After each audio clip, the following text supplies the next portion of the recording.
देखिए नहीं कोई बात नहीं, देखिए क्वेश्चन ये बोल रहा है equality forms the base for all Aristotelian theories comment.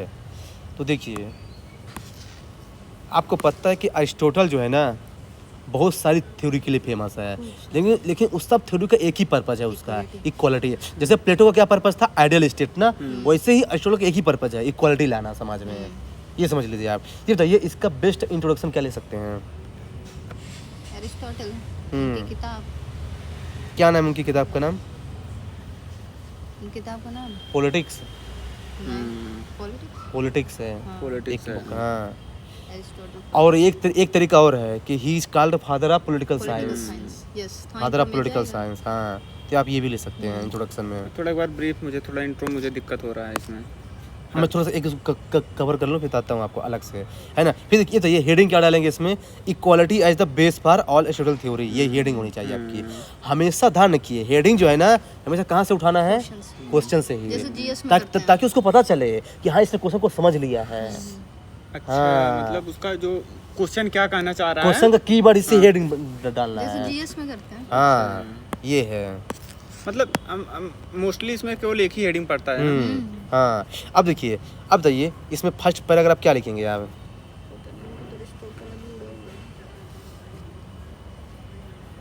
एक स्टेट को एक आदर्श रूप बनाना चाहता है, वो जो विधि और संविधान की बात करता है। ये जानते क्या क्या बोल रहा है?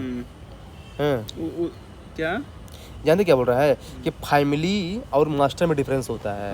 फैमिली के पास अपनी अलग रिस्पांसिबिलिटी है और जो स्टेट है उसकी अलग रिस्पांसिबिलिटी है। हाँ तो मतलब कि हम उसको एक नजर से नहीं दे सकते, मतलब इक्वालिटी की बात कर रहा है, इक्वालिटी की बात कर रहा है। हाँ मतलब काउंटरिंग उसने बोला कि treat equally not unequal equally.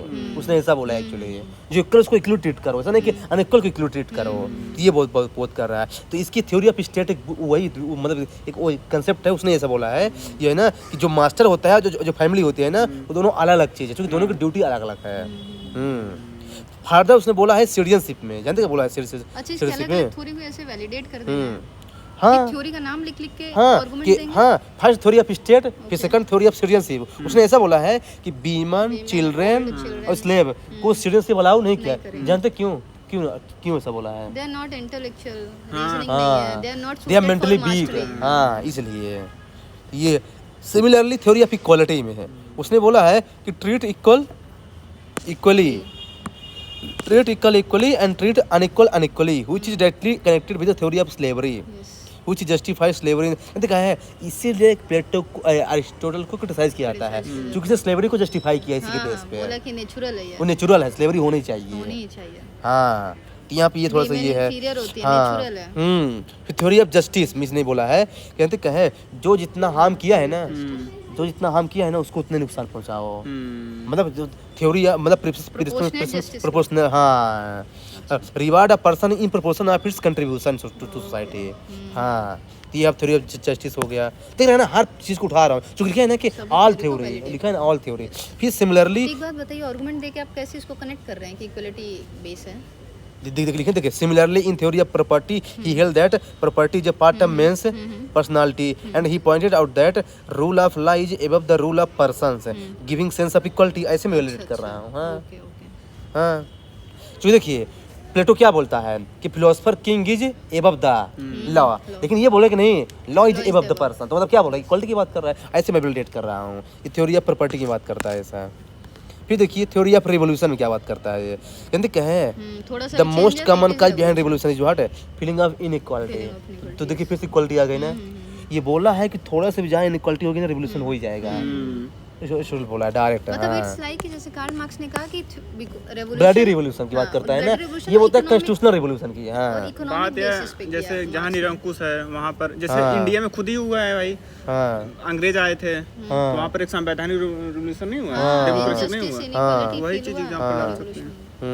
ये हो गया। अब देखिए इससे क्रिटिसिज्म क्या लिखेंगे कि he is criticised for neglecting women, first level लिख सकते हैं।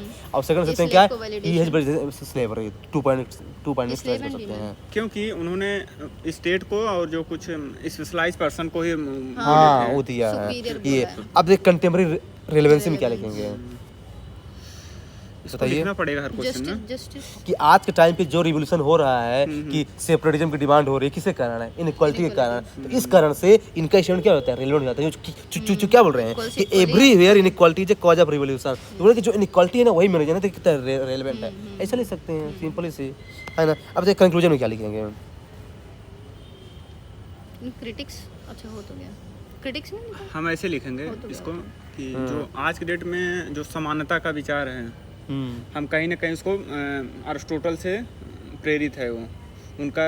तो ये तो कंटेम्प्रेरी रेलेवेंट हो गया। वो यानी तो क्या इसको है? ऐसे लिख देंगे कि although Aristotle was criticise this करके, बट ही इज एस्टैब्लिशिंग लेकिन द पहले हम फाउंडेशनल क्रिटिसाइज कर पिलर्स चुके हैं ना। Like which reflects in our constitution also, right to equality वगैरह जो है, लिख इक्वल सकते शुड हैं। Be treated equally and equal should be हाँ हाँ, मैंने ऐसा लिखा है, देखिए क्या क्या लिखा है ना कि है ना, though Aristotle is criticise for his meritocratic society.